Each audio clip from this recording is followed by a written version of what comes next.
ఈ ఇదంతా రాసుకొచ్చారు వివిధ 100 స్టేట్మెంట్లు.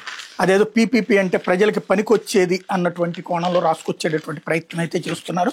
మీడియా ద్వారా ఒక రకంగా ప్రజాస్వామ్య ఒపీనియన్ మీద దాడి చేసి దందా చేసి తమ మాట కరెక్ట్ అని నెగ్గించే ప్రయత్నం చేస్తున్నారు. లేకపోతే సాక్షి అంతా వారే చేశారట, నకిలీ మద్యం రాకెట్ వ్యవహారంలో సర్కారు కనికట్టు, చిన్న చిన్న వారిపై కేసులు, తూతూ మంత్రంగా రిమాండ్ రిపోర్ట్, లేబుల్ తెచ్చారంటూ మూతలు సరఫరా చేశారంటూ నిందితులుగా చేర్చిన వైను, కనిపించని సూత్రధారులు పాత్రధారులు ఇదో చిన్న వ్యవహారం అనేలా షో చేసి కీలక నేతలను తప్పించే పన్నాగం, అంతా ప్రభుత్వ పెద్దల దిశానిర్దేశం మేరకే నకిలీ మద్యం తయారీ సరఫరా అంతా తామేనన్న ఏటు అద్దేపల్లి, దాన్నే ప్రజలకు విక్రయించామని భారీ లాభాలు వచ్చాయని ఒప్పుకోలు, అందుకే దందాన్ని విజయవాడ వరకు విస్తరించామని వెల్లడి, బార్లు వైన్ షాపులు బెల్ట్ షాపులకు భారీగా అమ్మినట్లు అంగీకారం, 12 మంది నిందితులు 3 కోర్టులో హాజరుపరిచిన అధికారులు అన్నటువంటి వార్తని హైలైట్ చేశారు. అట్లాగే నకిలీ మద్యం తయారీ సరఫరా నిజమే, సీఎం చంద్రబాబు సమీక్షలో ఉన్నతాధికారులు, మొలకల చెరువు ఘటనలో 21 మంది నిందితులు, వీరిలో 12 మంది అరెస్ట్, A1గా జనార్దన్ రావు, ఇబ్రహీంపట్నంలోను తనిఖీలు, నకిలీ మద్యం బాటిల్ స్వాధీనం అన్నటువంటి వార్తని హైలైట్ చేశారు. ఇకపోతే టీడీపీ నేత జయచంద్రారెడ్డిపై కేసు అంటూ డైవర్షన్ డ్రామాలో మరో అంశం,